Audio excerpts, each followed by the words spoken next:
Hey everyone, it's Mr. Zabo again, back for some more point slope form notes. So on this next page, we're giving you information again, but remember, in order to write an equation in point slope form, we need to make sure that we have a point and a slope, and we don't have a slope here. So writing point slope form up at the top, just so we have it to reference,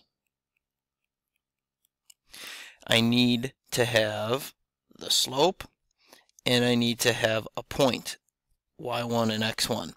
Well, in this case, I actually have two different points, and we'll talk about that again, like we did in the previous problem, in a minute. But most importantly right now, I have to figure out the slope. But since I have 2 points, I can go ahead and calculate the slope. And I can use the slope formula to do that. I can use a table of values, set them up as a table, and find change in y and change in x. It doesn't quite matter. But it does matter that we find the slope. 4 minus negative 2 and 13 minus 7 gives me a slope of 6 over 6, which I will simplify to 1. Now that I have a slope, I can use either one of my ordered pairs to write my equation in point slope form. So I'm going to do it in both. So here's the general form, and I'll do it a second time. I calculated my slope to be 1, so that will be the same no matter which ordered pair I use. Now if I use 7, negative 2, it becomes y plus 2 and x minus 7. But if I use 13, 4, it becomes y minus 4 and x minus 13. These might look different, but they are actually representing the exact same equation. I will go ahead and show it this way. And before I go to number 12, I want to go to number 11b and take a look at that. I'm going to do this with both equations. I'm going to convert this point slope form equation into slope-intercept form. It takes 2 steps. We have to first distribute the slope, then we're going to add or subtract our y-coordinate. So if I do the y plus 2 equals 1 times x minus 7 equation first. Okay. Step 1, distribute the slope. So 1 times x and 1 times negative 7 gets me just 1x minus 7 on the right-hand side. And then step 2, add or subtract from the y-coordinate. Well, it's currently plus 2, so I will subtract 2, and I'm going to do it directly below like terms over here. That's going to get me my y equals. So slope-intercept form we talked about the other day does mean solve for y. I get my y equals, I've solved for y, I have 1x or just x. Negative 7 minus 2 is minus 9. There's slope-intercept form. So that's taking the first equation in point-slope form and writing it in slope-intercept form. Now let's do the same thing with the second equation, and I'm just going to put a line here, try to do it off to the side, where I have y minus 4 equals 1 times x minus 13. If I follow the same steps, distribute the slope, I'll have y minus 4 equals 1x minus 13. And add or subtract. This time it's a minus 4, so now I have to add 4 to get my y by itself and add 4. And what we should see is we wind up with the exact same equation. That's not a coincidence. If we've done the point-slope form correct and we've solved for y correct, we will wind up with the exact same equation.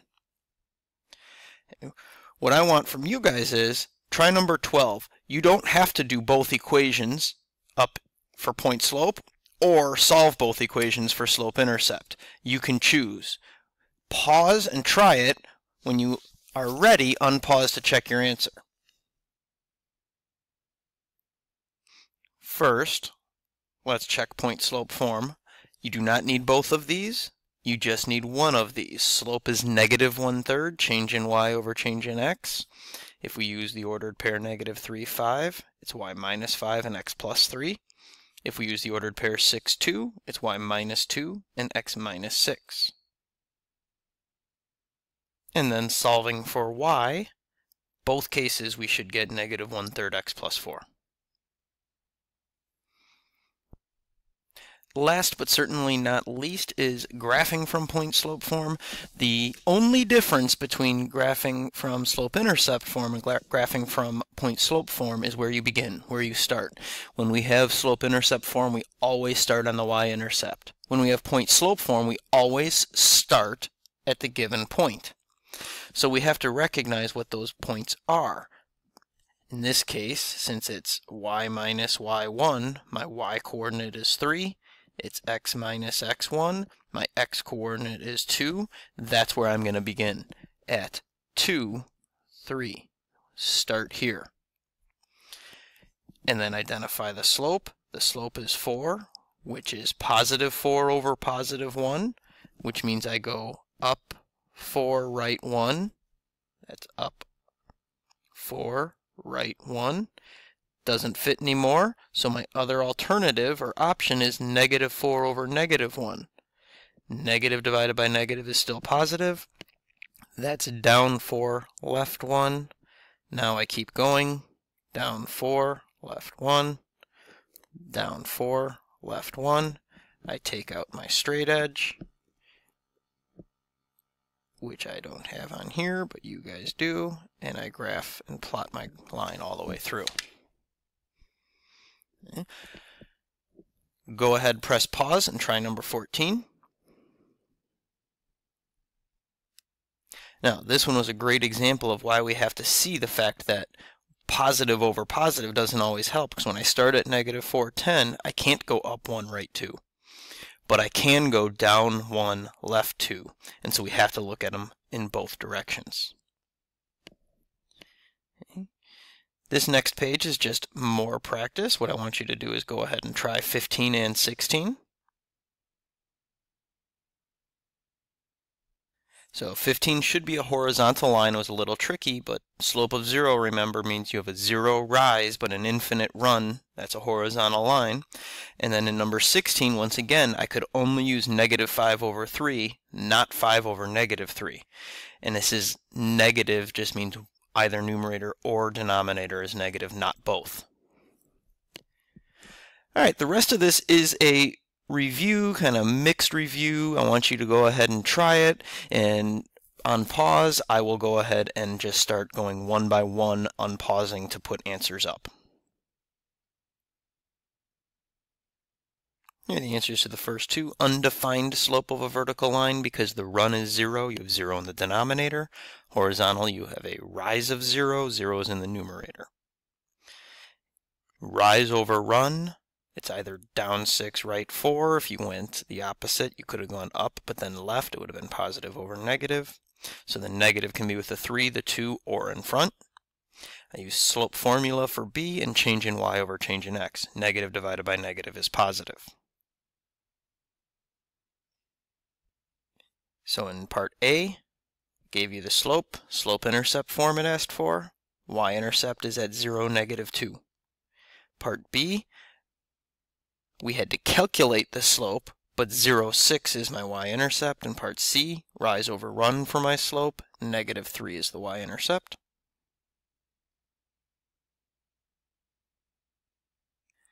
Number 4, y equals is horizontal, x equals is vertical.